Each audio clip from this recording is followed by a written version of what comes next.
Okay, so I actually melted the ice here.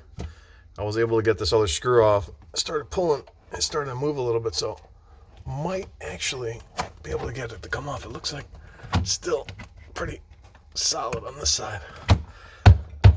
Smack it a little bit more. Get it to loosen up, but I could try a little bit. But not looking good. I actually can feel the styrofoam behind it, so it's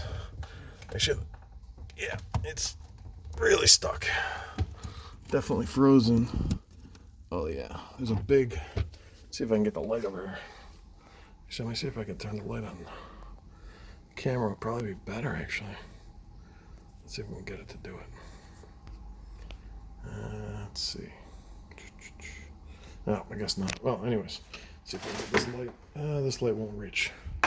So, there goes that idea. But, let's see if we can sneak back here. I'll show you a picture. If you look back here, so you got this foam, and as you can see, there's like a huge, just huge chunk of ice. This thing is embedded in. It's just stuck. It's crazy. So, I mean, that ice is probably all the way around. But I'll try to work that side off first. See if I can get it to loosen up. Melt some of that ice, put the hot air behind it, come back.